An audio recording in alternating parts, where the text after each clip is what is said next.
T-minus 30 seconds.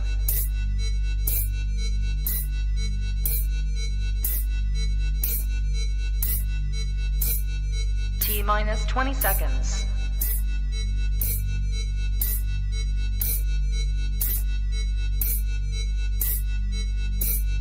10, 9, 8, 7, 6, 5, 4, 3, 2, 1, 0.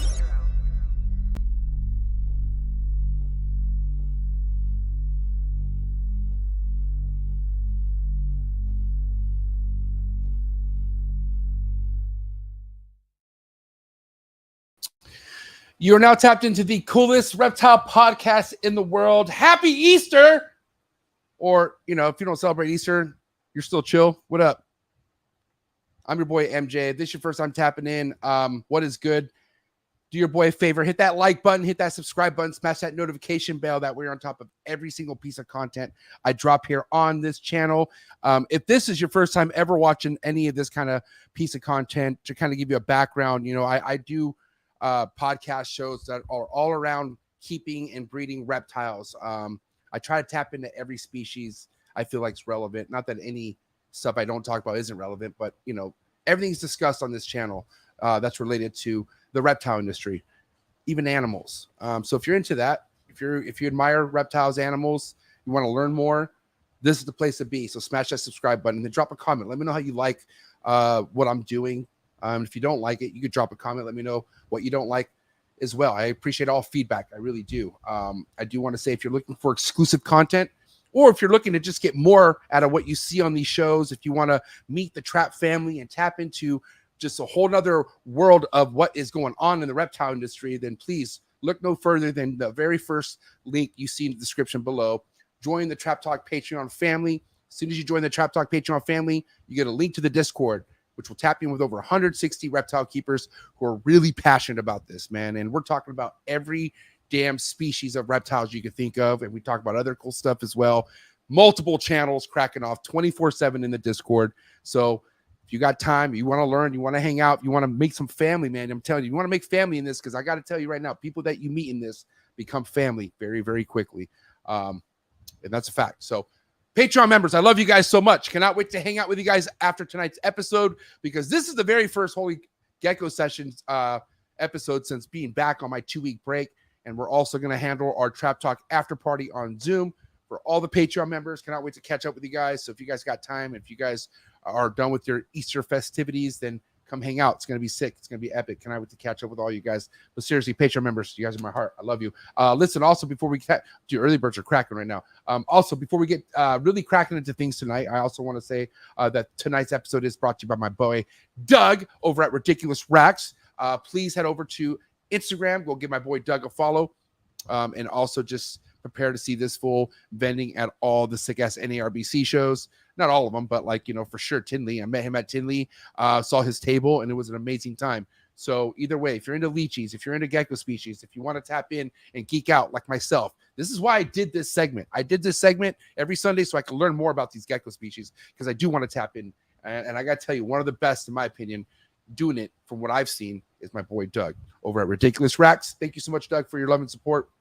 I also do want to say that tonight's episode is brought to you by Focus Cube Habitats. Shout out to Ashley and Steven, flexing Texas all day, every day. Man, best PVC built enclosures in the game, in my opinion. I mean, it's all I got behind me. Shit. Focus Cube Habitats. Love you guys. Thank you so much for all the love and support over the years. And guys, if you are in the market, or if you're looking to switch things up, if you want to, spaz things up a little bit, you know what I mean? Then don't look anything further than going to focuscubehabitats.com, or head over to Instagram, see what all the models and different styles. I mean, they'll customize you, do whatever the hell you want. Straight up. That's just what they do. And they're just the best at doing it right now. I'm telling you right now. Focus Cube Habitats. The future is here. Thank you so much, Stephen Ashley. Also, give your boy a follow if you want to see what else I got going on other than the podcast stuff and the guests who I bring on. If you want to see what's cracking with all the awesome animals behind me on the other side of the room, and I got animals everywhere surrounded by me. If you want to see what's going on all around me, then go over to Instagram, follow me on IG, Trap Talk God 619. I'm very active on there as well. So if you have anything you want to message me, or if you want to see what I have available, ball python wise, I don't have much, I'm not gonna lie, but I do have some amazing double het, 100% double het clown hypo stuff I haven't posted yet. So if you're in the market for some double recessive project type shit, hit your boy up because I'm gonna hook you up. But anyways, yeah, follow me on Instagram. I'm also on MORPH Market as well. A lot of crazy shit going on MORPH Market. Can't wait to talk about that here. Obviously with what's happening. So yeah, just go follow your boy. And yeah, appreciate all the love and support. Early Birds, what is good? Damn, Early Birds is here. What's cracking? Chip Indo, what is up, buddy? Happy Easter. The homie Chip Indo, Trap Talk Patreon member all day, every day. Thanks for being here, Chip. Justin Campbell in the building. Let's go. Thanks for being here. Trap Talk Patreon member all day, every day. Eric's More Factory, what is up? Thanks for being here, buddy. Reptifari, Trap Talk Patreon member all day, every day. The Misty Rainforest in the building. What is up, Misty Rainforest? Heath and Hatchery. What is up, Brian? Thanks for being here, buddy. Trap Talk Patreon member all day, every day. The homie Jaffe chilling here on his birthday. What is up, Jaffe? Happy birthday, my man. Dude, this guy's so player for sure. I've been saying this for over a year now. One of my favorite Canadians. I'm telling you right now. Jaffe is the man.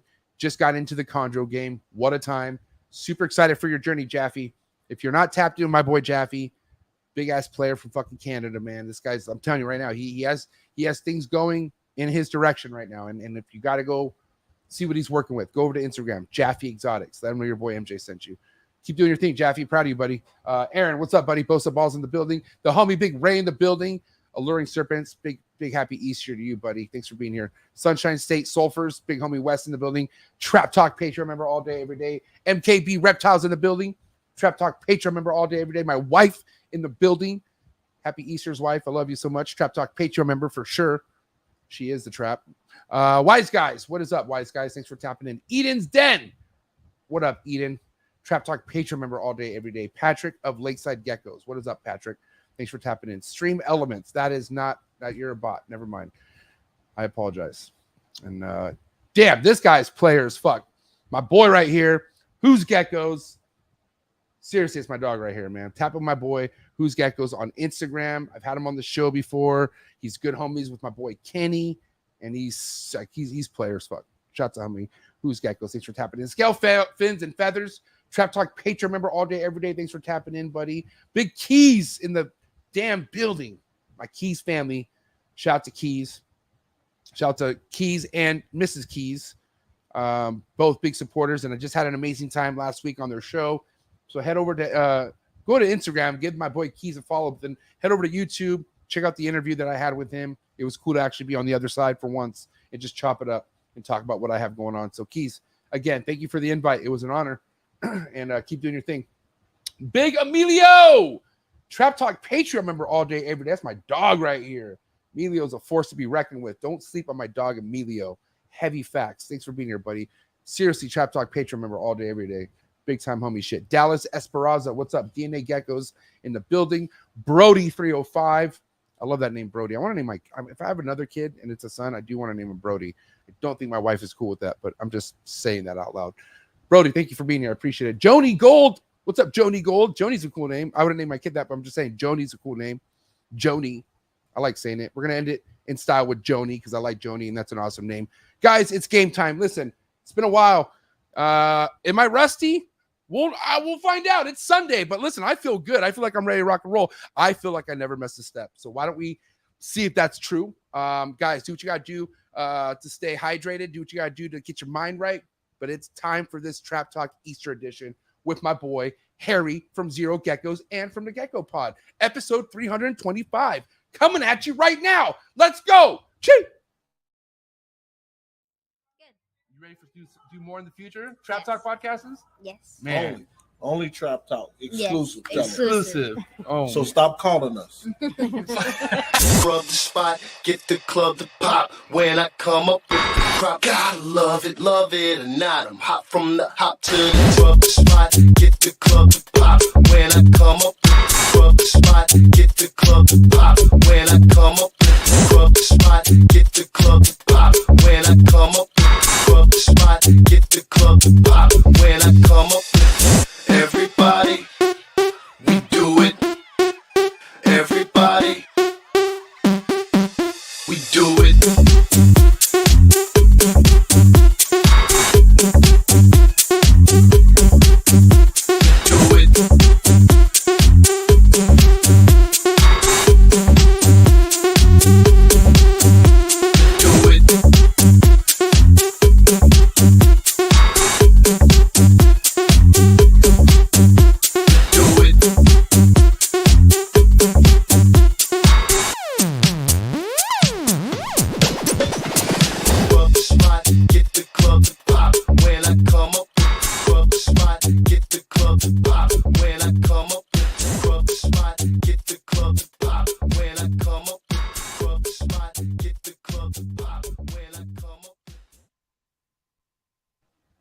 Big Harry from Zero Geckos in the building. Happy Easter, buddy. Hey, what's up, NJ? Happy Easter, man. Thanks for having me. Thanks for being here. I'm glad you forgot it was Easter. Yeah. Your intro is epic too. Our intro, we have nothing, so I love it. Bro, dude, I used to play music off my computer and put my mic to the computer as my intro music. And it was so just like, it's so cringy to watch now. But if you go back to some of my very first beginning podcasts, like it was like you couldn't even hear what song I was playing, and I all muffled. Yeah. And I was so pumped up. I'm like having the time of my life, and I'm thinking, man, people are gonna love this. And they're like, oh, they're like, the sound is so bad. And I'm like, oh wow, okay. So, anyways, you're gonna do just fine, man. But thank you for being Harry. Thanks, man. Appreciate it. I'm tripping out. Me. I'm tripping out because you know the homie Kevin from Who's Geckos. He's from New York.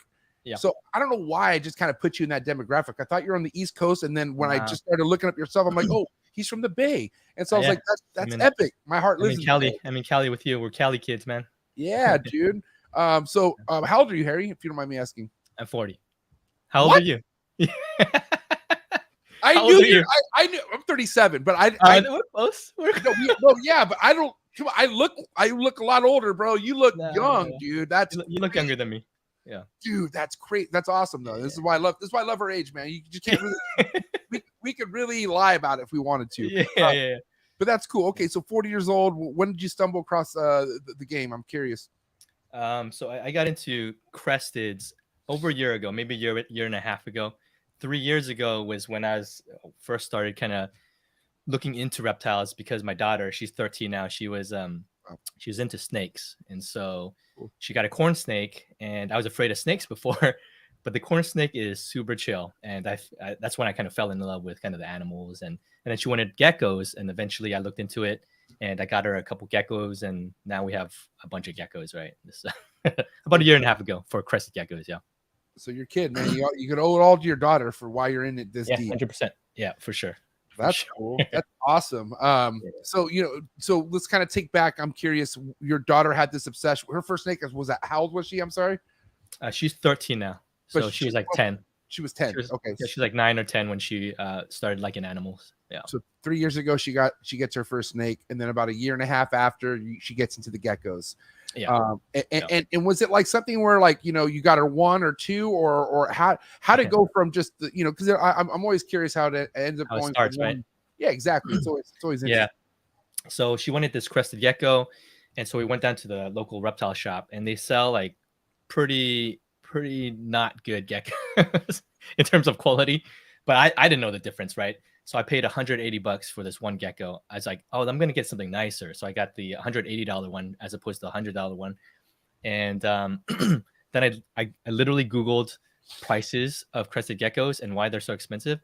And I realized $180 is nothing. It's like a wholesale price almost, Right. And so that kind of blew my mind as I was looking up, researching different geckos. I realized, wow, this market is insane. And I stumbled across Brian Butler. I know you interviewed him. So did I. Shout out to Brian. Stumbled across Brian Butler's video, how he sold like this 20-something K Exantic. I was like, no way. That my mind was completely blown. Like, why would a small animal cost as much as a car? And so anyway, I started doing research and trying to understand why the prices are the way they are. And as I was looking, I realized, man, this is a pretty cool market. Not just the market, but the pretty cool community in terms of things that people are producing, all the projects people have going. And that's when I fell in love with like tricolors, lily whites. And from there, I just went crazy collecting various geckos. So, listen, in a nutshell. It's really hard to predict the future, right? Like I have a child due in July. It's my very first. Yeah. I'm Congrats, excited. Man. Yeah. But this kid could just absolutely hate reptiles. Like that could be a reality. Like we don't know. Like he could either just be a natural or he could be like, I don't want nothing to do with it. Bro, just have more kids. Then you'll one of them will like it. Right, that's good. Yeah.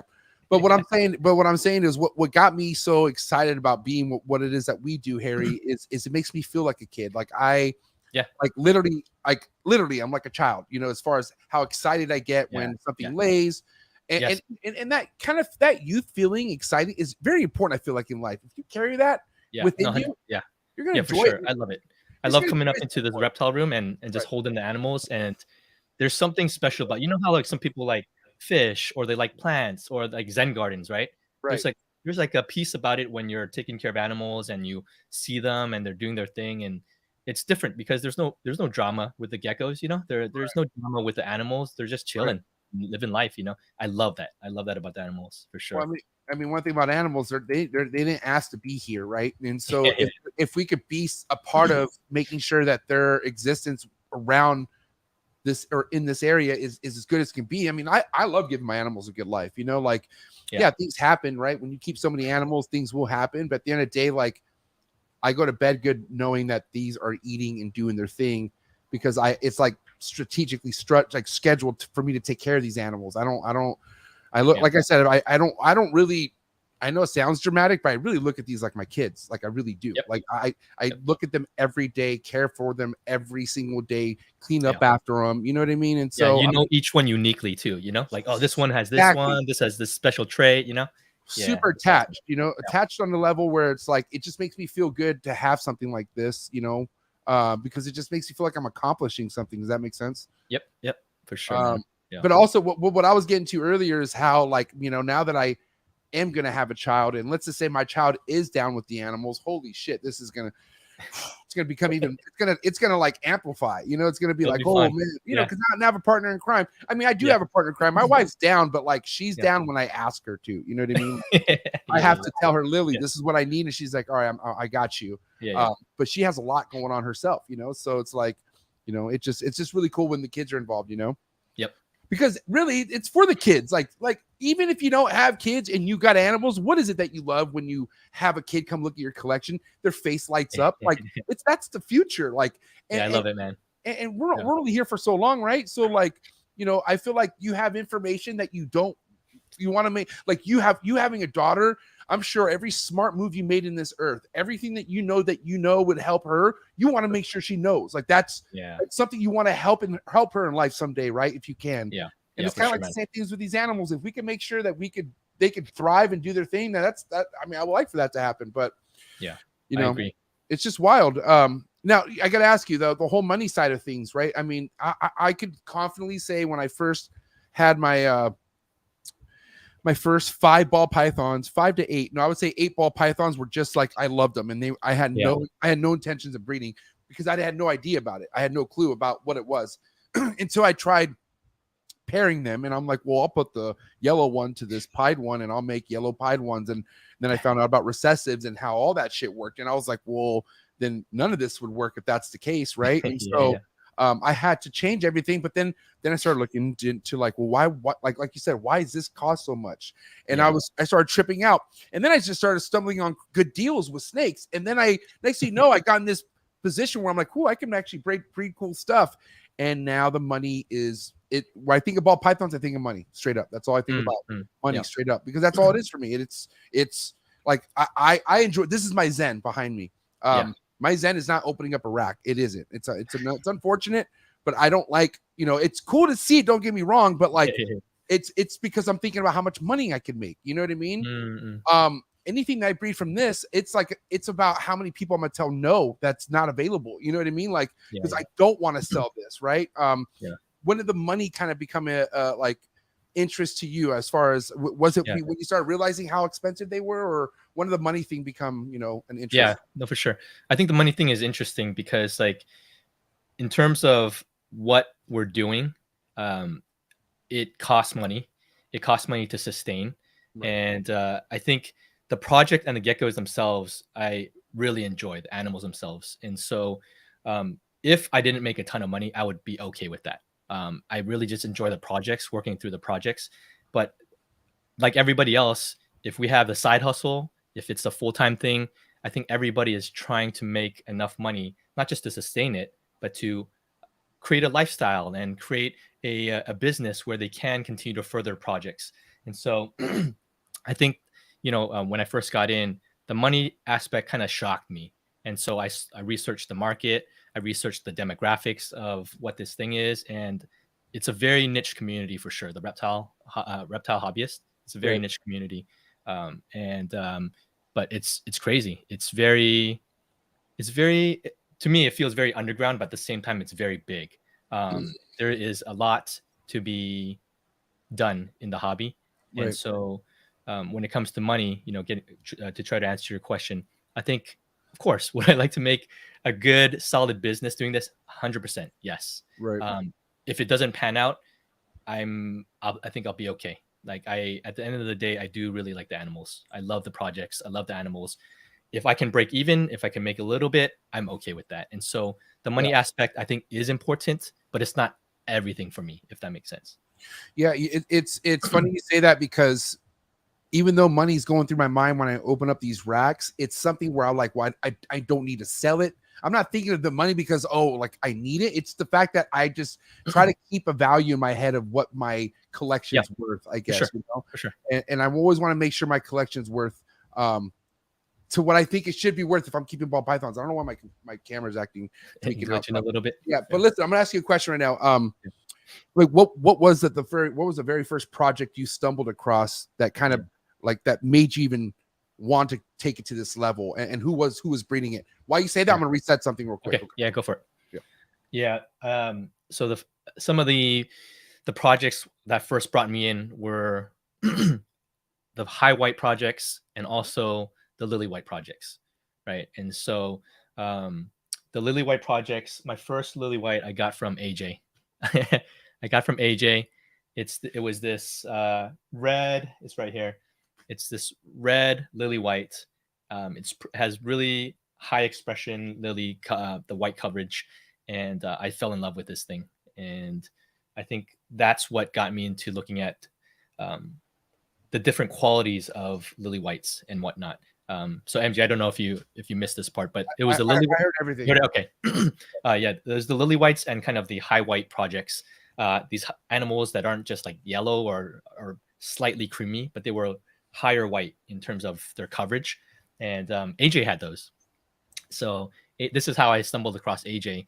I bought a bunch of stuff from AJ, and we were just chatting it up, and we just became good friends. And so the projects, my lily white projects, my high white projects, those are from AJ and his influence. And those things really excite me still. And so I'm going to be trying to work on those projects ongoing, Like, okay, you want to talk about like feeling like a kid? Like I have friends that like I call my best friends, man. I have like besties. I'm not gonna lie, just because like how much I geek out with them and how much we like have the same interest with projects. And it's because of the animals, right? Like when you have friends within the animals world, it's like you have a kid, like you have a homie in school. Like it's so cool because you're just literally talking about like that shit. You're not talking about problems. You're talking about animals. You're talking about reptiles, like fun stuff that interests you, right? So I this is why, fuck the money, man. The most valuable thing for me in this reptile industry is the people you meet. 100%. I agree. I love it. It's something that makes me very happy to be a part of. And I feel like certain people are like, it's like a godsend or something. Where like the stars align when you meet certain people, like your AJ, right? Like, we all have an AJ out there. I feel like anyone who's established in the game has somebody that they were able to kind of like, it's like whatever it is that he's helped you out. I'm sure you've helped him out with some things. Like it becomes like just like a mutual respect of just homieship in within a growth of what we're looking to do in this reptile game. But what was it? Just you reaching out to AJ about a certain lily line, and that's how it started? Like just a simple DM, or how did it work? Yeah. So AJ had some podcasts. He didn't have a podcast yet, but him and Gabby, MORPH Menagerie. Out to Gabby. I love Gabby. She's awesome, Gabby. man. They're awesome. She's a huge community builder. But him and AJ and Gabby had some videos, like Instagram live videos, talking about and answering questions live and talking about reptiles and stuff. And so I saw those videos early on, and that's when I reached out. I'm like, dude, AJ's super. He's like this chillest dude. He kind of has like a stone face, a little bit intimidating, but then he's like the sweetest dude ever. No, he's awesome. And so I like that. I actually really like that. I like that he's just very about the projects. He's like he's focused. He's meticulous with his work, and I love that. And that the community aspect for me. When it comes to the reptiles is very important. I know you had Brian on too, who's Geckos. And so we're buddies, like Brian and AJ and a few of us, we chat all the time. And this aspect of community and being able to chat together is so important. It's what makes the thing fun, you know. If you're even if you're an introvert, I'm an introvert, and I'm not like the best hype person. I'm kind of boring, you know, but I need those friendships. I need that community, and it makes the hobby so much more fun when you have people like this in your corner, you know. So and really, Harry, your life is going to be miserable if you think you could just do things without people. Like the world is meant to where we work with people. Like we need each other. Like we are all connected in some strange ass way. Like even if you just take reptiles out of the equation, we're still connected as humans. You know what I mean? Yep. I think being in the reptile industry makes life even easier to connect with people, but you still gotta do it. You know what I mean? Yeah. It's so important. Like how can you not? But it took me years to realize that, man. Like everything I wanted to do, I wanted to be better than everyone else, and I felt like I don't need help from nobody. But that's a lie. Like I need all the help and support I can get, just like the next person does who's trying to move up in this world. You know? Yeah. No, it's very important. I think that's how you elevate. I mean, even if you're thinking there are certain jobs and certain things that you can do by yourself, and if you want to sit behind a desk and never talk to anyone, you can do that. You could be the craziest introvert, but the hobby, this reptile hobby, I enjoy it because you could do kind of both things. You can have your own business, you can work on your own animals, but you can also expand and talk to and connect with other people. You could collab with other people if you want, and so you can tweak it a little bit. You don't have to be like all crazy extroverted, but you can have one or two friends, and I love that you can tailor it in a way that is comfortable for you. But yes. Community is huge. Yes. Now I will say this, Harry. There are people in a different era from us. Like I would say, at least I would say like a good 20 years older than us, who've been in the game. Boomers. Yeah. Well, you've been in the game since the 90s, right? Or if not the 80s, and they could I've had this conversation with them, and they have if it ever came down to it, they will be so happy cutting social media off and just being with their animals and their family, because they all have really good lives. They all have beautiful homes and they did all this before the internet and anything else, right? Yep. Before they had podcasts. And what's crazy nowadays is if you want to be relevant on the internet and anything at all, you have to work with people. And the old era just don't like working with people, bro. They just because understand how underground this shit was back in the day, bro. This shit was underground. This was kind of like something that introverts wanted to be a part of because no one else really fucked with it, And now it's like this sensation where celebrities fuck with reptiles, and you see what Jay from Prehistoric Pets is doing, and like all these other obviously there's Barcheck, the number one YouTuber in my heart in the reptile game. Man, it's just crazy how big mainstream it is now, and some people just don't like that. And I do respect those kinds, but for people like us, we're trying to grow into this. So 100%. Anyone who wants to grow in this industry needs to work with people, and you need people, because if you think you're going to make it just by the ball pythons or geckos or whatever it is that you're breeding, no, dude, if you want good money for that shit, you need to have respect in this game.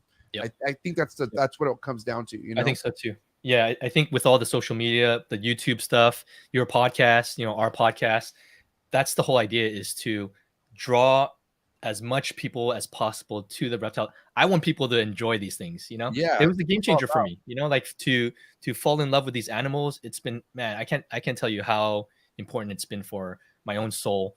And I want people to experience that, And so, if we, as long as it takes, I want to reach as many people with the reptiles as possible and just tell them how cool these things are, And so I love the social media aspect of it. I have the old timers, the old school folks that will do their thing, and that's respect. That's fine. I have nothing against that. Yeah. But for me, man, I want people to know more about this thing, So that's what I'm saying. We got passed at a different torch in this, where now the biggest influence is social media. We don't have a choice. Okay. So if you want to be an influence, you have to do social media. But then also understand that you will be judged. You will be if you have poor practices, if there's something that you're not up to par, people will come at you, and you need to accept that. That's the thing, because it's not fair for other people to do right and to bust their ass, stay up all night do things to make sure their collection is good for someone to do something miserable to make us look bad, you know, because all it takes is one asshole, Harry, you know that. One asshole to do one bad, miserable thing to kind of ruin it for all of us. So, you know, as much as people want to think, well, because MJ, it's, you know, as much as people want to think, oh, because MJ likes drama, I like shit being called out, bro. Like, I like shit. Like, if something does not seem right, you'll call it out. Yeah. Well, I think why not? Here's the thing. Part of the era, part of the old school era in the reptile industry was brushing shit under the rug, Harry. Like if you were a big name and you took advantage of so and so for the most part would only tell a circle, but they definitely wouldn't make a post or do a blog over it. They would just, you got fucked. Yeah. Getting fucked in the game is so like it's expected. You cannot say you've never gotten fucked in the reptile industry if you were in the 90s, early 2000s to mid 2000s. Like everybody did, right? But now you do it. There's FBI Facebook groups and all this shit. like it's kind of a good thing, but then also then you have your people. There's a lot of drama. Then you have your people just want to make big deals out of nothing. You know what I mean? Yeah.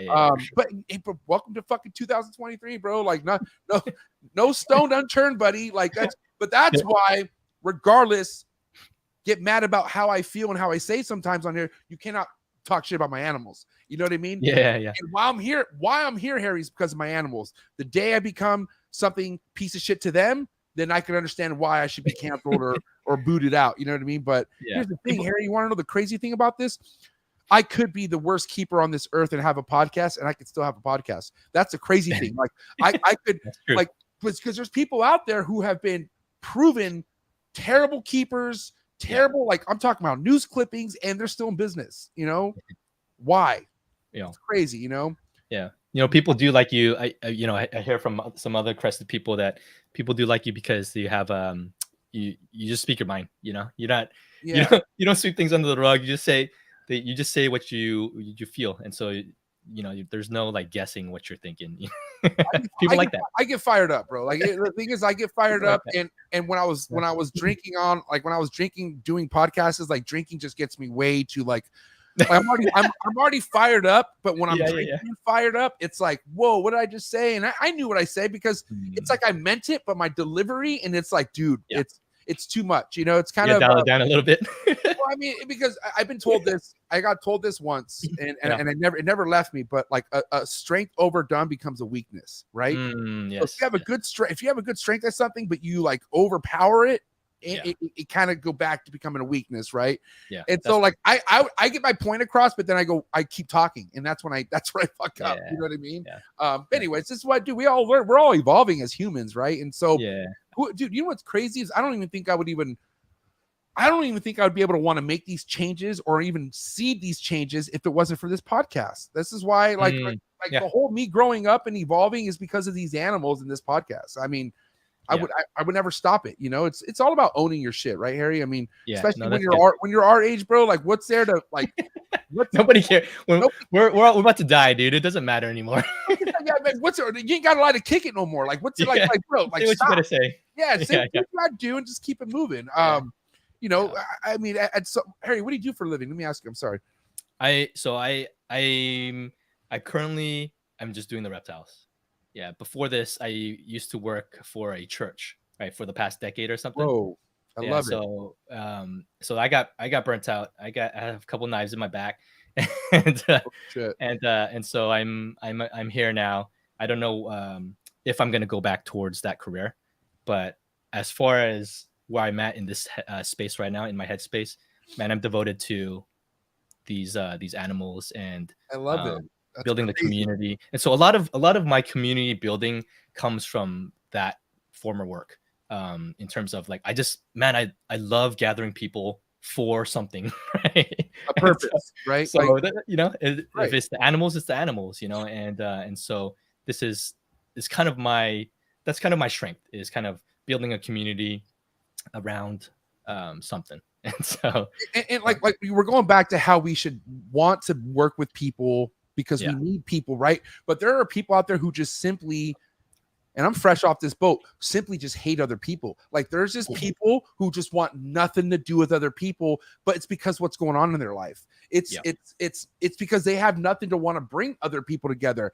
Now, if you're somebody like we're talking about who wants to grow in this industry, and you have a certain project or something that you want to discuss with somebody else, and you know you need to discuss it, it's going to go down. That's and that's the beauty of this thing. Like they're like Justin Gabelka. What an example. Because if you look at Justin's early 2000, what was it? No, I'm sorry, 2015. Just go look at 2015 YouTube videos. Most awkward guy on camera ever. Like it almost looked like he was like he was on a Netflix documentary or some shit. Like you know, I almost killed my teacher or something. Like I'm just sorry, Justin, I love you, but it was like very like, was this guy cool? But now you look at him and he has just evolved. Like he went from being that introvert to now a natural on YouTube who's doing big things, the biggest things in the ball python community. But he's also the biggest face. Like he's showing his face now. He has now evolved into a stage of the introvert level to where he is now the industry's people. Or what is that? Or not? What is that? What am I trying to say? Anyways, you know what I'm saying. The face of the the face of the ball pythons keepers is what I'm trying to say, right? So it's just crazy how what we're doing helps us evolve to something we would never expect. And you know, we're talking about like flaws that I see that I have and whatever. Like, you know, I think it's very interesting, Harry, that you just told me you're doing the reptiles full time. That's a ballsy thing to do. I mean, I almost get scared telling people that I'm doing this full time because people look at me like, oh, that's not smart, or like, you know, but I have so many multiple hustles going on where I know what I'm doing. I'm good. You know, I'm good. Yeah. But how much of the is it your podcast versus the animals in terms of your workload? Man, I would the workload or the money? Both. Ooh, I would say the workload's definitely the animals. I mean, that's okay. Like, animals. And what's crazy is before I took this 2-week break, Harry, it was the podcast was my, like, I was more swamped on the podcast side of things, which should never be. That's not what I want. This comes second. You know, what comes first are the animals. So once I had 2 weeks of not thinking of this, dude, I found so many things that I could do and fix and that made sense, and it just made me feel happy. And I started vlogging again because I stopped vlogging. Like even before the podcast area, I have a YouTube channel where I vlog and put my shit about my animals, and I completely forgot about that. And so when I started like editing my videos, as much as editing is a pain in the ass, I was like, dude, this is so much. I'm like, dude, look how much my animals evolved from the last time I showed them off, and that gave me an excitement. And so I'm back to square one as far as the animal content comes, like as far as vlogging and taking care of the animals, numero uno. And then this is numero two. So I would say, you know, even financially too, animals is number one. Like that's, it's changed this is why, as much as I could talk shit about ball pythons, I'm only at where I'm at because of ball pythons, period. Yes, sure. I wouldn't afford any of this. Like and you know, the last 2 years has been a hardcore mission, Harry, for me to make sure that this is the main financial gain, not the animals. But I'm not gonna lie, I'm pretty far from that right now. It's tough, man. It's got to be tough because you're just with sponsors, right? I mean, that's all. That's my biggest. How do you monetize the podcast? You know. Yeah. Sponsorship's my biggest supporter right there, and I love all my sponsors. Shout out to all their sponsors. But at the end of the day, like, you know, I don't know. Shout out to USARC. Please support USARC. Go to usarc.org. By the way, man, did you see that USARC shit that's happening in Florida? Did you? What happened? Oh no, you haven't? I must have missed it. Fill me in. Okay, well, you know, listen, we're gonna talk about this because you know, I it's something where I cannot not talk about it because I mean we want to talk about how we love animals and how we're doing what we need to do by the animals and whatnot. So check this out. You're gonna trip out, Harry. People know in the comments for sure because this has been like a buzz. This has been like something going on big time. But so Florida Wildlife, Fish and Wildlife, went to this guy's facility. Oh my gosh! Who had, I think, he had a deadline to get rid of all his python species, right? So they went in there and started murdering and killing all his python species. But then look at this piece of shit. Oh my god, this makes me so mad. Oh my gosh! Like he's smiling, and that's a retic, bro. Like he. Okay, so basically, killing the species that they were there to kill, but then he also started killing boas, or they killed one boa, which are completely legal. Like that snake should have never been killed. Was it just this weekend? This just got posted, I want to say 23 hours ago. Okay. And I don't even want to like it. Like this makes me so angry, bro. This something needs to come from this too. I mean, I don't know, but I mean, what does this make you feel like, Harry, looking at some shit like this? Oh no, that's crazy. Is it because and I'm gonna look at this afterwards, but is it because they had illegal animals and they still had to get rid of them? Well, let's read it. I'll just read it for you. Okay. So FWC, Fish and Wildlife of Florida officer showed up unannounced at a reptile facility and slaughtered 34 pythons and 1 pregnant boa. Insane, man. The pet boa was misidentified as a python, and according to its owner, Bill McAdam, executed via nail gun to the head. Wow. They fucking took nail guns to these motherfuckers, bro. Are you kidding me? The officers also killed 29 reticulated pythons, 5 Burmese pythons owned by Chris Coffey under prior directive from FWC. Under prior directive from FWC, Coffey was forced to maintain the snakes in captivity for over a year since a deadline had passed to rehome the animals. Dude, this is fucking nuts. Wow. Coffey had a large collection of retics and burms, which were possessed legally with a conditional species permit before FWC passed prohibited species rules in 2021. The pythons were microchipped in accordance with FWC regulations. Coffey's animals should have been grandfathered. Nonetheless, after the rules banning the snakes were passed, Coffey chose to rehome 120 of his pythons, but he was unable to disperse all of his collection before the FWC deadline. Oh my goodness. Wow. He called to inform FWC that he still had some pythons for which he had not been able to find new homes and asked FWC for more time. FWC responded by raiding Coffey. Wow. Oh my God. Raiding Coffey's facility, arresting him. Dude. And he told them, wow. Okay. So this guy calls and tells these guys this, and they go raid his house, arresting him, issuing him 2 charges for each retic and Burmese possessed. Wow, dude, for the total of 72 criminal charges.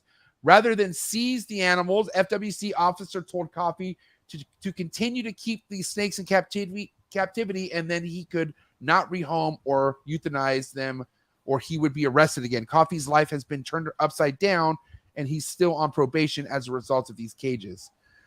Dude, Coffey's pythons were maintained at the facility of McAdams of FWC's knowledge and their whereabouts for a year until FWC's raid and subsequent massacre on Thursday. On that date, coinciding with the observance of Passover and Holly. Passover and Holly Thursday. FWC officers Lex. I can't read that last name. Honestly, my mind hurts. I don't even want to read this shit. Yeah, that's crazy, man. This is really unfortunate. And this. Do you know this? Do you know this guy or no? I don't. I mean, I mean, listen. There's so many guys like this, like Floridian OG keepers who've been around for a long time. This is crazy that they're starting to do shit like this. Yeah, dude. Honestly, I would like. That's insane. Bro. I don't know what I would do. I don't. This is why you keep your mouth shut, I guess. But I guess he's just doing the right thing. I don't know. Maybe they're already going to raid his place. I don't know. But this is so fucked up. Dude, that's crazy. YouTube's going to flag me for sure. That's so crazy. Oh my God. I'm so upset about that. But at the end of the day, it's like Florida, man. Florida is a sinking ship, buddy. It sucks. People have been saying this for a while too. It's pretty strict over in Florida, huh? I know they're getting rid of a lot of different animals and a lot of different species. And I don't know, man. there's always something going on in Florida. Now, with all this shit that's kind of chaotic for the reptile industry, you work with just geckos. Like that's your one species. And do you plan on adding anything else, or you just good with the geckos right now?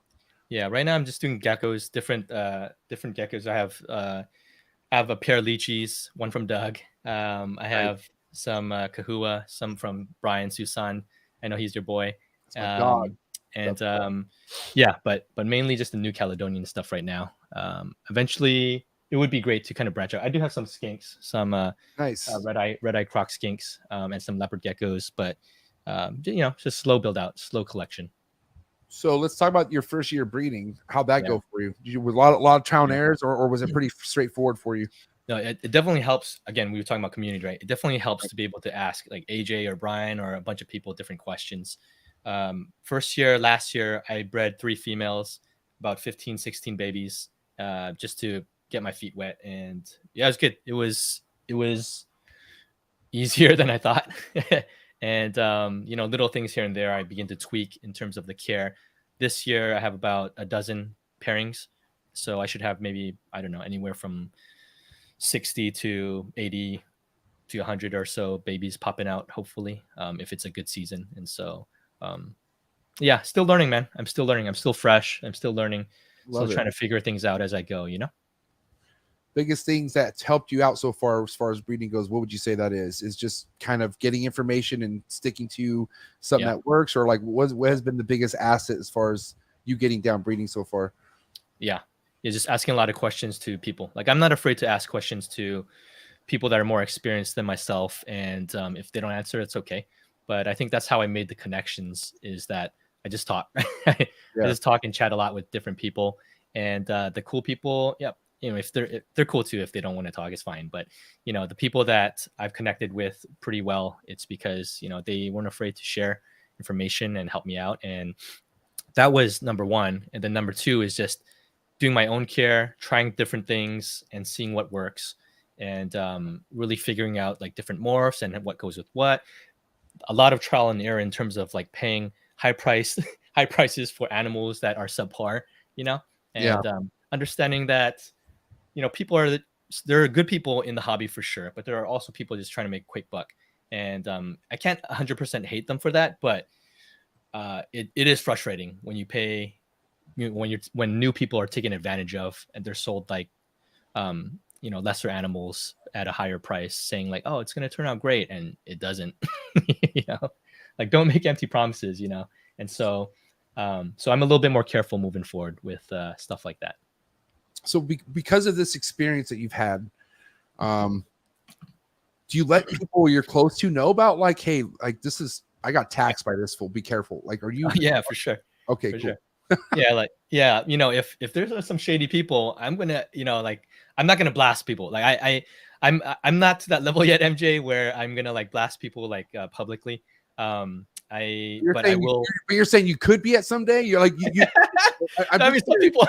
I don't know. Some people do. I don't think I will. Because Harry, isn't some things like enough is enough? Like, you shouldn't do that to me. Yeah, like, yeah. That's why I feel like you should. Because at the end of the day, as much as it bothers you, you're only creating awareness. So the next person, like at the end of the day, I hate like my Patreon members, right? Like, I got rid of it, but I had a channel called the Bob Smith channel, right? But really what it was is like a fraud alert. It was like anything that doesn't make sense, anything that's kind of like a red flag. It was like a red flag channel. You know what I mean? Put it here. And at the end of the day, it's because I don't want my own people getting fucked. And because if you can avoid it, help them avoid it. So that's it's a little bit tricky though, because it's kind of like those FBI Facebook groups.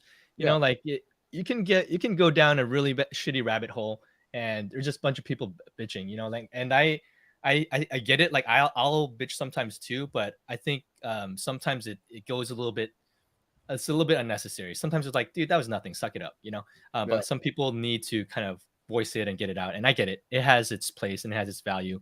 But for me, I think I'm more of like a passive guy in general. And I'll share, I'll talk with AJ or whatever. Like, okay, this happened. Is that normal? We'll talk about it, stuff like that. But in general, I haven't blasted anybody yet publicly. But I don't know if I'm going to get there. I'm just too new. I don't know. I hope that I have the clarity and enough, like restraint for myself. I'm speaking for myself to, talk about these things without, hating on any specific one person. You know what I'm saying? Right. Yeah. I mean, because at the end of the day, scammers it's a demographic. It's like a group of certain people who literally just aren't on the same level as people who look at the longevity side of things. This is why it's so important to kind of look for people who have longevity traits. Like if you are talking about future shit with somebody, not about like this year stuff, which is fine to talk about this year stuff, but like, 5 years, 6 years down the road type conversations, you're in the right place. You know what I mean? But Yeah. you know, to go back to something that I feel like is important too is everyone has a busy life, and to the people who want to give information, excuse me, the people who are seeking information, like the people who ask a question in a DM. Yeah. If the right time, the right place, if this person has people who get asked questions about things they really love talking about it. I gotta tell you, bro, if I have the time, like especially if we meet in person and we're like, hey, MJ, like tell me about your emerald tree boa. Like how did you get it to get how'd you get the RI healed? I'll fucking go forever. I'll tell you what I did. And I enjoy it because I'm like, you know, I'm staring at it right now. And it's like, you know, it's good. And so that kind of stuff is very important. So I'm just saying, like, don't ever be intimidated by simply asking somebody a question where you might not even know. They might even be impressed with the question. Like, obviously, don't ask a stupid question. And I don't want to say there's no such thing as a stupid question, but there is. I feel like there is. I really do. Yeah. And I don't know. I feel like one of the biggest things I've ever did that helps me out, especially with this podcast, is just reaching out to people. Like stick your neck out. Some people don't want to stick their neck out. You know what I mean? And but like that, closed mouths don't get fed. That's a fact. Yeah. Yeah. You know what I mean? Yeah. So I'll always just chat with people, and some people are easier to chat with and talk, and people reach out to me, and I'm happy to chat with them as well. And so, I agree. I think you'll find your people as you chat and talk. You're not going to get along with everybody. That's just a fact. And I think that's totally okay, you know? But that's for you. I mean, that's totally fine, but you don't have to surround yourself around people like that. You know what I mean? Like we all have our types out there. You know what I mean? And that's the beauty about this industry. Yeah. It's not, I mean, it's big and it's not, right? Like it's a big industry and it's not, but all I'm saying is like we all have our AJs out there, like we were talking about, right? And that's fine. I gotta tell you though, less is more. You know, if you're Mr. I'm a part of like 6 or 7 different group chats, and then these group chats don't get along with that group chat. Sorry, buddy, you're double dip. You're just trying to be a fucking hey, everyone likes me, and that's okay too. But I can't tell you the people I cannot stand who are more obsessed about their followers. Or like their appearance, their validation, getting blue check marks. Are you kidding me, bro? Like, you paid for that. Like I saw your post about that. Like you paid for that, and like now what? Okay, you paid. Now what? What are you? What are you gonna do? You pay $15 a month for that. You know what I mean? And I'm not hating on nobody. God bless you. That's now what? But now what? Now what? You know? My gosh. Yeah. So and that's like I said, God bless those people, but that's not my that doesn't get me to be like, hey, I want to go conversate with him about exactly. This. Yeah. No, I don't give a fuck. That just shows me you're weird, dude. Like I'm good, man. Like I'm just you want it that bad, like that bad. You're gonna pay what's 15 times 12? Does anyone have the math on that? I mean, I'm just trying to say here, $180 a year. $180 a year for a blue check mark. Some people. And some people have 9 to 5s. Like that's $180. Yeah. For me, you're right. You're right about that. I think this is why AJ and I get along so well, is because like we don't care about the vanity numbers. We don't, like it's it's cool getting followers. It's cool to get the word out. It's cool to build so we're not, of course we're about building the community, building a following, just like you are MJ, right? But for me, it's not about there's a snaky way to do it and there's a good way to do it. You know what I'm saying? And I feel like it's like there's like the fake way. I feel like you're painting a picture, right? So here's the thing. This is why social media can be very dangerous. At the end of the day, and I'm not speaking for 100% of the blue check mark people who pay that on a monthly basis, but at the end of the day, they like how it looks, and they want other people to like how it looks, and they are painting a picture. So social media is designed where you can almost fake people the fuck out. You could paint whatever life that you want to be posting. People who don't know you think that's your life.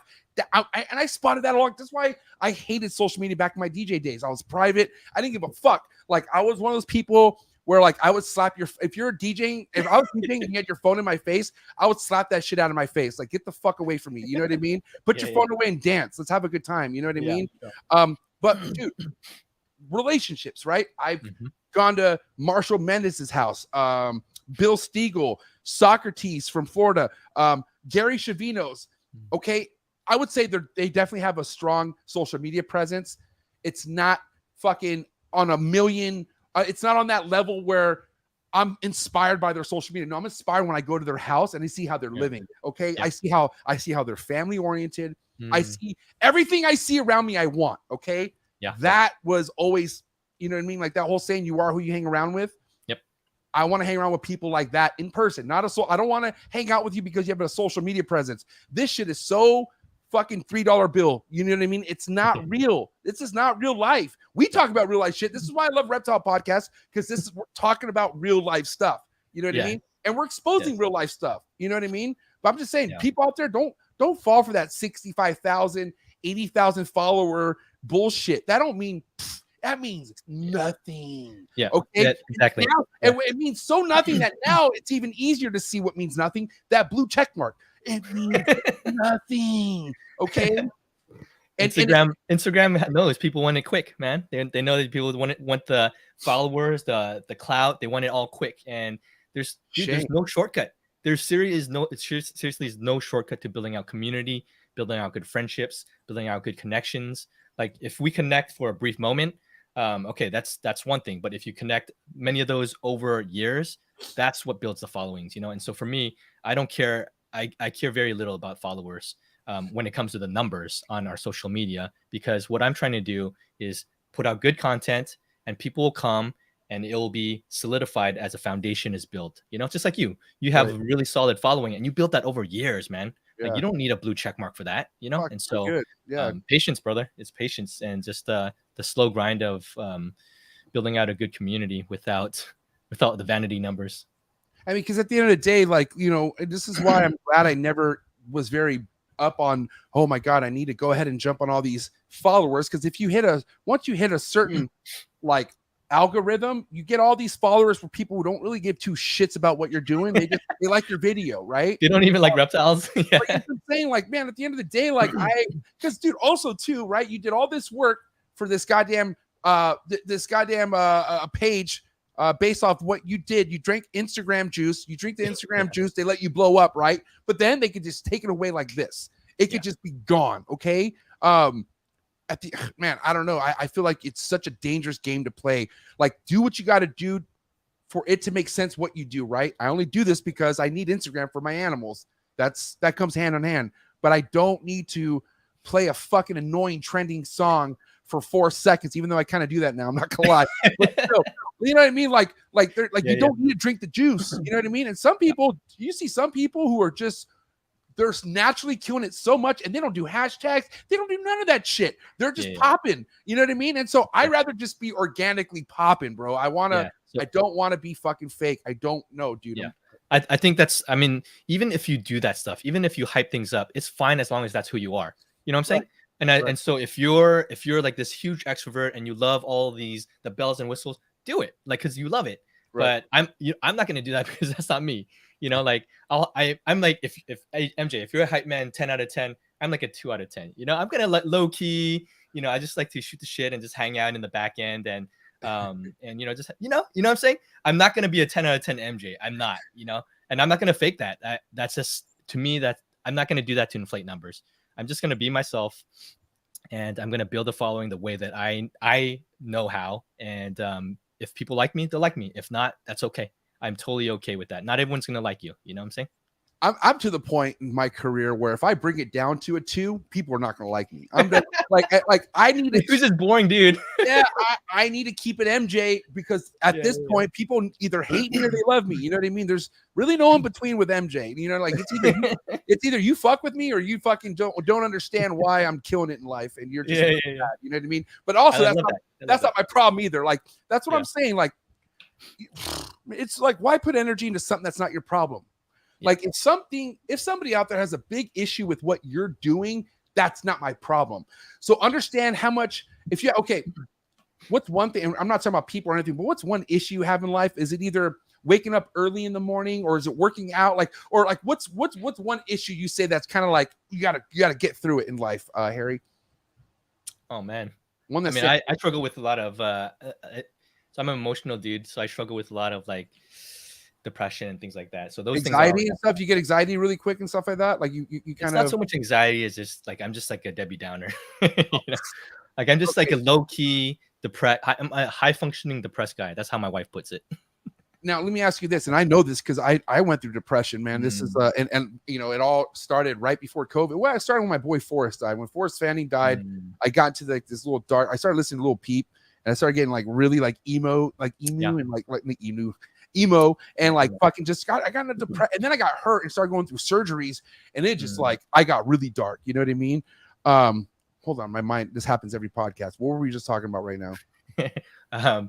One thing that we have to get to. My bad. Okay, we're talking about like an issue, like what's a real issue, right? So honestly, I know how fucking energy draining, how like you don't have energy when you're really depressed. You don't want to do shit. Like you are literally mentally tapped out. Like literally, I never slept more in my entire life, and it got to the point where my back was hurting because how much I was sleeping. Like, and I was just so fucked, right?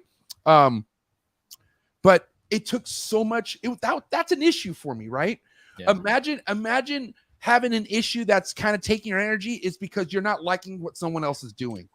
That is fucking crazy. I don't have time for shit like that. Like, I have real issues like fighting. I have my own issues. I don't need your issues. Yeah. You know what I mean? But here's the thing. I'm sure they do too. But you're not like you need to stop worrying about other people. Go look in the mirror, guy or girl, whatever, and go fucking fix your issues before you can talk shit about anyone else. Go fix your own issues. You know what I mean? And I'd be surprised how much people's life will get better out there if they just worry about themselves and not other people, you know? Yeah, I agree. But that's never going to happen, bro. There's always going to be somebody wondering why you know, or they shouldn't or whatever. There's always going to be a hater, bro. But this is what makes us famous. Haters will push you to the next level, bro. That's just the reality of it, you know? Yes. That is true. That is true, man.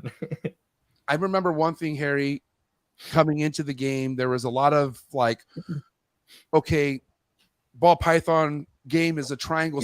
It's a pyramid scheme. Like, you know, you had people telling you like, it's not what it's painted to be. And then you have the other people who are like, nah, fuck that. I'm making money. I'm doing really, really good. Okay. So you have people who would either advise breeding ball pythons for money or for financial gain at some point. And then you have other people who would go against it and say, no, don't do that. Right. What is it from what you understand in the gecko community? Like, is there a lot of people influencing others to breed, or are you kind of saying, well, maybe, or are there other people kind of influencing more the pet side of the industry as far as the geckos go? What would you say to that? Yeah, I don't think there's any pushiness towards one or the other. I think there is a lot of do what you feel is best for yourself. And you know, if you're going to keep some pets, some whether it's high-end pets or lower quality pets, have at it. The breeding aspect is I've never felt the need to. I've personally never felt pushed towards that way, and I don't see that in the community either. It's not one or the other. People just do what they want to do. Yeah. I mean, most people will breed, but it's people just do whatever they want to do. So let's paint a scenario here. I just followed you on Instagram. And I ask you, hey Harry, just saw this podcast you had. I have $40,000 I want to invest.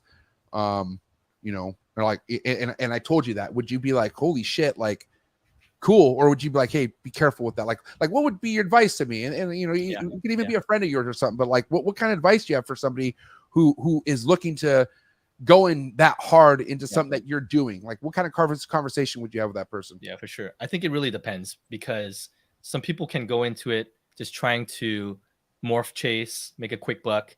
And I mean, if you're able to do that and build out a business and you have that business acumen, okay, that's fine. That's fine. If you're just doing it without the know-how and you don't even care about the animals, and obviously I'd be like, I don't know, maybe start with a few animals first and see if you like it, you know?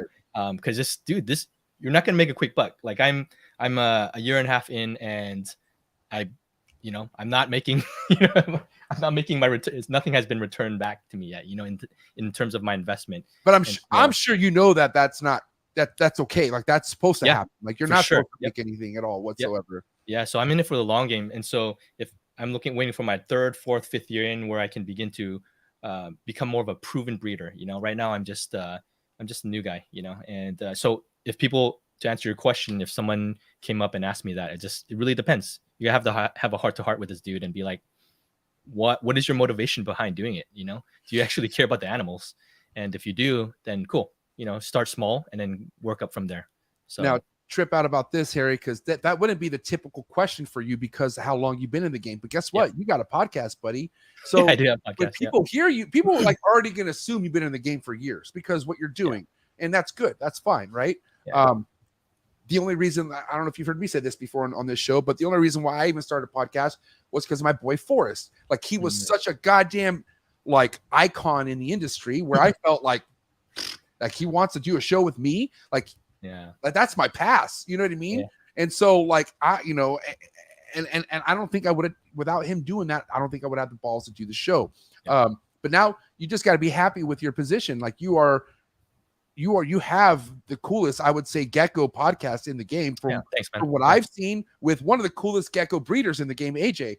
So you basically are starting off on a path where another year and a half, it's like you had 10 years experience, bro, because of the position you're in. And that's a blessing, man. That's because you know you're surrounding yourself with good people and you're grinding too. This is work. You know, this podcast is work. You know what I mean? It's work, man. It's work. You guys are doing how many shows a week? Once every 2 weeks or something like that? We probably do like 3 a month. So we try to take a week break. We're not like you, dude. You have like 3 a week, right? It's something crazy like that. Well, 4 now. Oh my gosh. Do you get bored of it? I always wanted to ask you. No, I don't. So here's the thing. I was burnt out. Like 2 weeks ago, I don't want to say I was bored, but I was not excited. It sucks because I should be excited for the people I bring on. Like I put a lot of effort into who I bring onto the show. So I should be this excited all the time.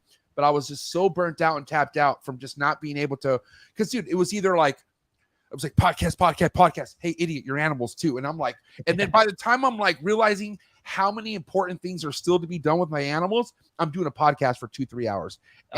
Dude, after the podcast, I am like, I have no energy. Bro. I'm done. I want to eat. I want to smoke. You know, I want to kiss my wife and we watch a show and then I wake back up at 4:30 and I do it all over again. You know what I mean? Yeah. So, you know, but at the end of the day, I had to reset things and now I'm good. Knock on wood. The thing is, like, let's say I get sick or something happens. I just can't let something that happens make me get off my game. And if that's the case, I have to eliminate the less important one. And I hate to say this, but like if something came into a funk, I would make sure my vlog comes out before a podcast does from now on. So the vlog will be the last thing I stop doing. And that's unfortunate, but I don't think I'm just saying, like, you know, I want to make sure I'm never burnt out again, bro. I don't want to be burnt out again. So it's funny that you mentioned that. I'm very excited to bring things back. And I do know that I will need a break again at some point, you know, and I just got to respect the break, you know? Yeah. So for us, we do one, I try to do once a week. Once in a while, we'll take a break. I'll do a live, like something like this once a month as well. And I set it up in a way where, so on the Gecko Pod, I set myself up as a new breeder. So I say this at the beginning. I'm a new breeder. AJ's an old school guy. He's an OG guy. And that brings a unique dynamic towards bringing new breeders in. So that was my pitch towards AJ. I'm like, hey, I'm a new breeder.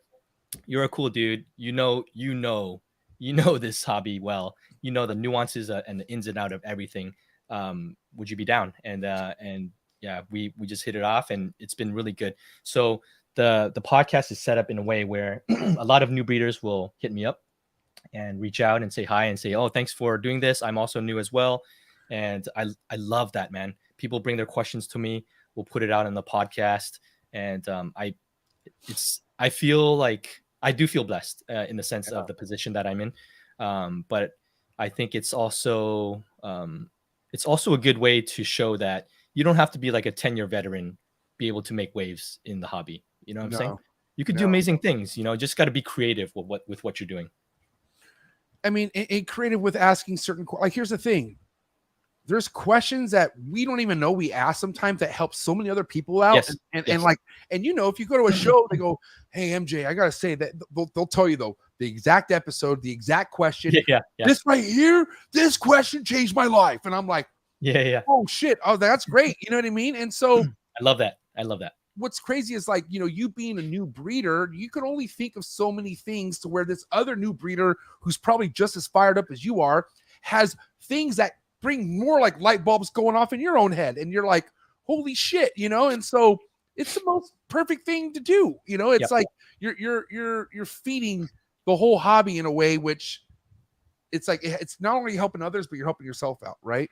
Yeah. And you know, I'm just happy I'm able to help people out, because in the beginning, when I started this, I was like, oh, I'm going to be judged. You know, no one's going to want me to cuss. No one's going to want me to smoke. And and I told myself, I don't give a shit, because I had no sponsors then or nothing. I just said, well, who's going to stop me? You know what I mean? And so, but you know, obviously you evolve and you switch up and because at the end of the day, man, I want to keep this going. Just like how you're talking about, like expanding, getting more people, like the more, and dude, it's funny that you mentioned, like, you're a year and a half into this. I'm on my 6th year and I still consider myself a noob. I don't look at myself as a vet. I feel like you got to surpass that 10-year mark. I think before you kind of get that stripe of being a vet, I feel like. So yeah, I love that, man. Yeah. I do this just so I could get more knowledge, man. And yes. That's it, bro. Like, this is helping me. This is like my school. I'm paying for my own school right now by this. You know what I mean? And if you want to ask me, like, damn, MJ, you do 4 different shows, or you do 4 shows, but they're all different. Like, everything is a different, like, it all relates to animals, but like, you know, new breeders are for Mondays, right? All just, if you're in this game 5 years or less, you come on Mondays for new breeders. That's awesome. And then Thursday's my main event night, right? Well, hold on. I skipped my new one that I just added, which was Fat Snake Tuesdays. Okay. Because I can't tell how much shit needs to be discussed in the Retic Burmese. Fuck, bro, that's a goddamn shitstorm, bro. And there's just, like, you know, you got somebody like Garrett Hartle, who's done a lot of work, a lot of amazing stuff, and he's being accused of shit, which is kind of, I don't want to say it's damaging him, but it's affecting him and his people, you know, and some of that should be cleared up, and, you know, just stuff like that, you know, because one thing I can't stand is these people who think they can cancel other people, right? Or, you know, going back to just like upset at what other people are doing. If I could stop that from happening, I will love that. I would, if I could at least speak on something and snap some people out of, like, don't fall for this shit, I would love that. And so you have that episode specific to talk about drama and community. Not drama. No. So Tuesday is about, you know, here's the thing. Big snakes always equal drama, you know? So every Tuesday there probably will be something we talk about that needs to have awareness. I hope there isn't, but at the end of the day, like, this is how to keep a good name, or keep the cleaner, the name cleaner for reticulated pythons, for Burmeses, the super dwarf. More importantly, bro, I got to tell you, the Tuesdays are for keeping the super dwarf projects valuable and not watered down by, because, bro, understand, there are these snakes that are like a lot tinier, smaller than these mainlands, but then these assholes are saying that these mainlands have super dwarf, which is just like, it ruins everything. You know what I mean? So you got to speak on it. So my co-host for that is Eric Lee. Eric Lee is my favorite super dwarf breeder fucking in the game, and he's like my forest for that segment, because he's the man right there. And so, man, it's just reaching out, man. Like, we just, because, you know, you love the geckos, right? Yep. I love it all, but there's people who just love big snakes. Yeah. And there's people who just love geckos. There's people who just love ball pythons. So I do 4 shows because it all taps to all those. I see. Important things. You're trying to collect. You're like Thanos, man. You're collecting all the stones, bro. You got the geckos. you got everything going. It's just because it's all helping, you know. It's all, and honestly, that's making my audience bigger. As far as, like, you know, you want to talk about people who come and ask you questions. When I have people asking me questions about stuff that, you know, it's not a ball python question. This is a gecko question, or this is a green tree python question. You know what I mean? So it's just the knowledge is just expanding on a daily basis. I agree. That's why I like the podcast too. Every person I talk to, every person I interview, I'm just learning, man. AJ and I said this in a recent podcast, like, we're just sponges. Like, even AJ will say, like, he's just learning every time he talks with everybody. And even new breeders, you know, there's always something to learn in terms of different facets of the hobby, different facets of the morph and how to breed, and different projects we're working on. And I love that, man. I love talking with people about their stuff. What's the number one importance of keeping what you keep? And it can either be freshly water changes or spraying. Like, what do you think the number one, and like, what's number one to you as far as making sure your animals are taken care of? Feeding them properly. So a good mix of not just like Pangea, but with dubias. Like, so this bin right here is all dubias. It's my dubia colony. Nice. I got mealworms, and just kind of mixing up the bugs, and that helps the animals, the geckos, grow significantly quicker. But without, I don't force feed them, so they're not like just bloated fat things. But they'll take it. I'll give it. If they take it, they'll take it, and it's definitely helps improve kind of the quality of their growth from my perspective. Right. Yeah. I mean, because there are different sources of, the powder diet that's available for geckos. Yep. Do you have a specific brand you like to stick to? Just Pangea. I used Repashy earlier on, but I find that Pangea is they like it more, and I mix other stuff into it. So sometimes I'll mix a little bit of bee pollen, a little bit of honey, and I'll put extra calcium in there. I learned that from Brian, who's Gecko. So he, like learning different things and trying different things myself. It definitely helps with the feeding response and helping the animals grow quicker and healthier. Yeah. Have you bred anything yet? Have you paired anything up yet or no? Yeah, for this season. Yeah. This season I have about like 12 females that I paired up so far. Okay. And so yeah, I have about maybe like 20-ish eggs into the season so far. Out of the 12, how many are all of them? Are you expecting all 12 to go for you? Is that how the ratio or the numbers kind of work when it comes to geckos? So when it comes to newer breeders, then first time breeders, it's kind of hit or miss. And so some of them are taking their sweet time. Just my Dalmatians back here, they're just laying infertiles, but I keep them together, and no luck with them yet. But with some of the old time breeders, they're amazing, man. They'll just churn out clutches like nothing. But some of the first timers just they're still trying to figure it out. So we'll see, man. Yeah, we'll see. What's a good age from your experience? What's a good age for a first timer male? Like a good, a male? Mm-hmm. Age wise, around a year. I look more towards weight and how they look. So sometimes the female, people will say 2 years for a female. So I hit around that age, and either 45, 50 grams. And so, but I have some 44-gram girls that just don't look ready. They're the way that they're structured, the way that they're proportioned out, they don't look ready. And so I wait for them to kind of look more full, even if they hit weight. So around 2 years and about a certain weight, that's when I start pairing them. And how much compatibility issues have you had so far? Like, you've ever had like just a pair that just like, okay, this ain't gonna work, and you have to pivot and do something else, or is that kind of yeah, this is the season where I'm trying to figure some of that stuff out. There are a couple females in the back that I paired them. I thought they locked up, but they're laying infertiles, and so yeah, I think I'm currently trying to mix and match maybe like 2 or 3 of them to try to figure out if it's the male, if it's the female, compatibility. Those are things I'm still learning right now. I have to ask you the setup that you have behind you. Looks like you have a tub on top of the. Yeah. So what? How's that set up? I'm just curious. What's the? So these are from Herp Cult, from Tim. You've seen them, right? Like that, because we're Cali kids, right? Right. So these, I have maybe 12, 13 of these. Some in this other room as well, and those are my breeders, mainly my female breeders. I have more breeders in other enclosures as well, but mainly my female breeders. And then on top, these right here, they're grow outs. So they're not full size yet. They're maybe like 20 to 35 grams. And they're still growing out. And then in this side room next to me, I have this rack room with all my hatchlings, my grow outs, anywhere from hatchling all the way up to, 18, 20 grams. So yeah, kind of spread out in different enclosures. You think it's important to separate the babies from the breeding room and stuff like that? No. I had them in here before. They were all in here in this one room. It's not a very big room. This is maybe like a 10 by 10 room or something. And then I wanted more space, and so that's why I expanded my office to include this rack room. So, but I think they're fine together.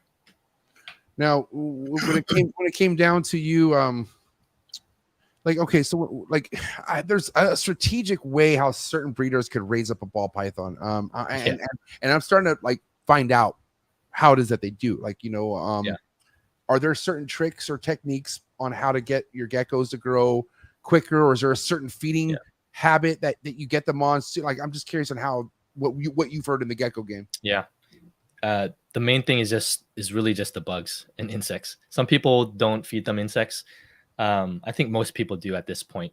And even with the Gecko pod, we talk about care and husbandry with other breeders as well. I think everybody feeds them bugs and insects. That is the best way to get them to grow.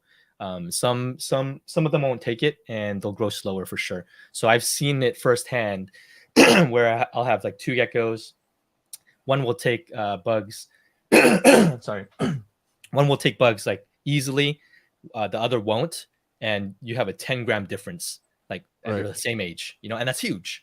And so it's the bugs definitely help the animals grow as well as they do, so yeah, that's it. There's no other trick. It's just trying to figure out getting your animals bugs. And it's like what? So it's bugs one day, and then the powder mix the other day. It's back and forth. Yeah, so I'll mix in. I'll give them the powder diet every 3 days or so, 2 to 3 days, depending on if there's any leftover. I'll moisten it a little bit. I'll add some in, and then maybe twice a week. In between those times, I'll throw in some mealworms, dubia. Sometimes I'll tongue feed them. I know Kenny, cold-blooded, he tongs feed. that guy has the craziest regimen in terms of like caring for his animals. So I'll tongue feed mine too, as best as I can. But if you have like a huge collection like AJ, impossible. You can't tongue feed that collection. So what AJ does is he just has a bunch of crickets. He dusts them with calcium. He just opens the bins, tosses them. And he does very good with his animals. I have a lot of his animals. They're significantly more healthy looking because he does a really good job with his care. So that's why you got to, this is, I've seen people who have triple, if not quadruple, the amount that I have. Yeah, and they take care of their shit, man. But it's so strategically scheduled, and they don't miss a step. You know what I mean? So that's why people like AJ. I'm sure if I ever go to his place, I'll be super impressed. But I have to ask you, this is a wrap up question before we get into some hot seat questions here, Harry. But how far do you want to take this, man? I mean, are you looking to get to the point where AJ's at it someday, if not bigger? Where is Harry's head at when it comes to expansion, or the roof over his head when it comes to the Gecko game? Yeah. For me, I can't see myself being as big as AJ yet, mainly because I haven't been there.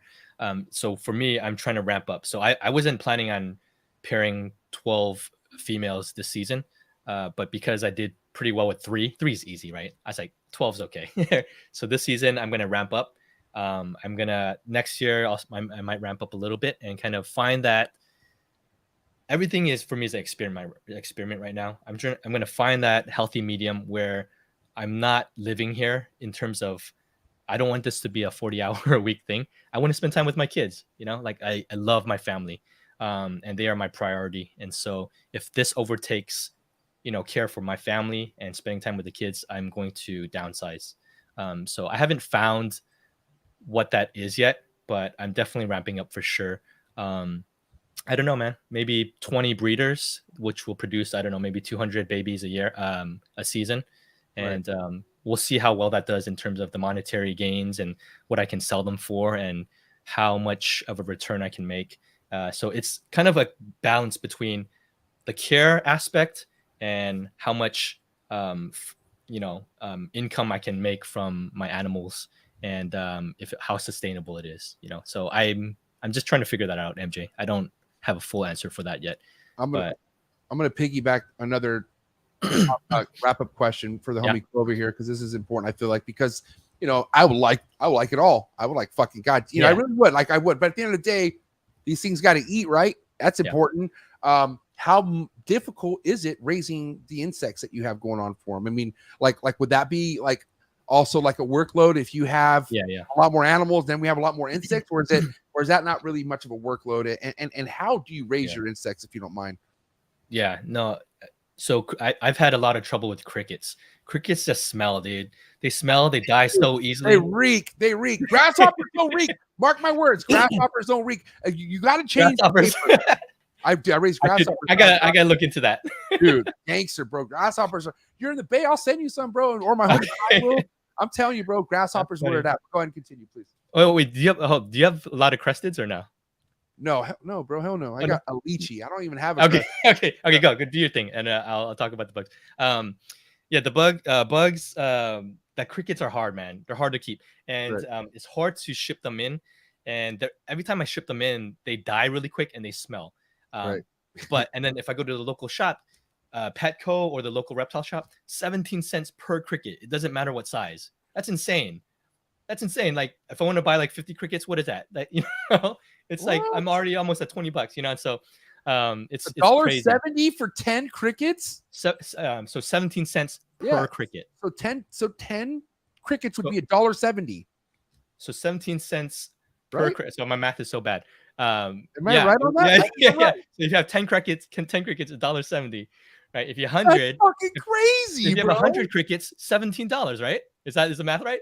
Yeah, it's crazy. And I've spent that before. It's because like I was so desperate to get them crickets, and I realized I can't. Like it's not sustainable, dude. And so I know like AJ, Brian, and a bunch of these guys they have a big collection, and so they can have a steady flow of crickets coming in. I can't do that yet because my collection is not that big, and I'm not going to get 10,000 crickets every week, And so what I've done is mealworms from rainbow mealworms. They're pretty cheap. Mealworms are pretty cheap, and animals will take them pretty okay. But I don't feed them that exclusively. I try to do dubias as well, and so this is a dubia colony that I grew. I traded a gecko for maybe like a few hundred dubias, and I just left that thing alone for like 3 months. And now that thing is like packed. It's packed with like little from little baby dubias all the way up to like big breeder dubias. And I feed them from that as well. And so the dubias are a huge, they're huge in terms of helping the geckos grow to a certain size quickly. This is packed with protein, man. And so dubias for me have been a lifesaver. Cricket, I wish I could have crickets. I will have crickets occasionally, but they are hard to keep for sure. I won't do dubias, bro. Too close to that insect I don't like. I'm like dude, I love grasshoppers. Like what movie was it? Was it the movie? Is it hard to keep grasshoppers? Huh? Is it hard to keep grasshoppers? Dude, it took me not 3 years. It took me a whole year to figure it out. But that's because I had them in my snake room with fucking no pest strips hanging everywhere. So it was just killing them. And so once I discovered putting them outside worked better. But once I put them, I convinced my wife, because the only room that had no pest strips was like our living space, like our living room. So I convinced my wife to let me put grasshoppers in the living room, and I that's when I figured shit out, and they just started booming after that. And so now I got it down, and now I'm in this room where there's no pest strips or anything like that. And they're just they're rocking right now. I got babies being born, and it's awesome, man. I gotta look into that. They're really cool. And if you want to talk, and also, I'm feeding these things organic squash, romaine lettuce. So you understand all this shit's going into my tree monitors, my lace monitors. They fucking love them. They go crazy over them. You know what I mean? Yeah. I throw apples in here, apples, carrots, oranges, and some cricket feeder, that is packed with calcium. And so I feed them all healthy stuff over here. Yeah. So, I mean, that's so important. I mean, that feels good because whatever goes into them goes into the animal. You know what I mean? Yes. And if you notice, some of the best looking animals are on the best diet. Yeah. So, damn. For sure, man. What an episode. This was great. This was definitely round 2 worthy, Harry. I'm probably going to bring you and AJ back. That'll be cool. Happy to do it, brother. Happy to do it. Man. But listen, before I let you go enjoy the rest of your Sunday hot seat questions, are you cool with that? Yeah, for sure. All right. Hey, guys, get the likes up for Harry, please. This was a banging ass episode. Just shy of 60. We had a little bit over 60 people tapped in. So let's get the likes up right now for Harry. Hot seat questions time. Are you ready for this, Harry? Yes. Here we go. Coming in hot. Let's go. Frozen thought or live? If it came down to it. I know you don't keep any reptiles, but for the snake, it's frozen. Okay, cool. A cut or no cut? No cut. Favorite gecko species? So I have the most cresteds, but right now I really like the Chihuahua, or Kahua, as Brian Susan says it. Most exciting crested gecko project for you? For me, I have this one animal. It's a high white animal. It's almost covered. It's not a lily white. That's the most excited one for me. Pre first shed meal or post first shed meal? I feed them. I throw food in there immediately. So I pre-feed before the pre-shed.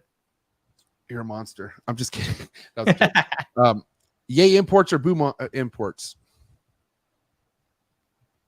I've never done an import, but I can see how some good animals come in. So yay imports. What about one reptile nobody should import? Like what's one animal you think out there that nobody should touch? Just let it be where it's at. Yeah. I only hear you say this, the turtles, man. The first thing, right? Yeah, that's right. It's kind of automatic. Yeah. To mist or spray a gecko, or to never mist or spray a gecko? Yeah, spray, mist, all of it. How often? I do it once a day. Nice. Yay sports or boo sports? Yay sports. Favorite sport? Baseball. Nice. Yeah. A's, man. A's? Damn. A's. A's are dying right now, but as long as they're in Oakland, I'm an A's fan. It's sad when they got rid of Oakland Stadium, huh? That was it's so sad, dude. The Warriors went down to Santa Clara, because they used to be right next to each other, the Oracle Arena and the oh man, it's sad, man. It's dying. I'm happy to say I went to 3 Raider Charger games at the Black Hole, bro. Yeah. And there you go. Well, now you have one closer to you in Vegas, so I'm over it. I'm over sports, bro. I mean, you're over it. All right. If my kid's super into it, then but now, bro, I just don't. Yeah. No time. There's no time. Yeah, dude, it sucks. But I'll sit even if I sit down with friends, I watch it. My knee starts shaking. I go, I want to go back to my snake room. Yeah. I'm with you. Yay coffee or boo coffee? Yay coffee. Big flexor or no flexor? No flexor. You did call yourself a 2. I'm a 2 out of 10. Steak or fish? Say that again. Sorry, I missed you. Steak or fish to consume? Man, I like both. If you had to pick one. I like my daughter's snake. It's a tame corn snake. Favorite music from the 90s? Oh my gosh. From the 90s. Oh my gosh. Well, I mean, some of the first stuff was as a kid, the first stuff I recorded off on my cassette from the radio was like Warren G, Regulate. So, I was all into the Tupac Biggie, the rivalry, and so I love that's what I grew up in. Little word association. First thing to come to mind: milk, honey, substrate, EcoEarth. First time crested gecko breeder. Awesome. Yeah. Favorite reptile show? I really enjoyed Tinley. FedEx. Hit or miss.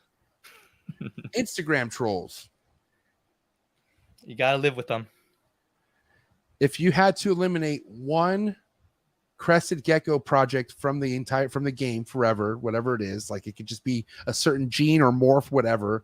Like, what's this one that you feel like you could just, if you erased it, nobody was looking, but you had to, like you had to do it. Like Jesus on this Sunday arose and said, "You have to do this. There's no around it." What would you do?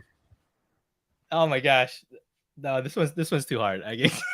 Dude, listen, you're almost done, buddy. Last one, buddy. Oh my gosh, it's okay. Flames. A lot of things come from flames, but flames. Yeah.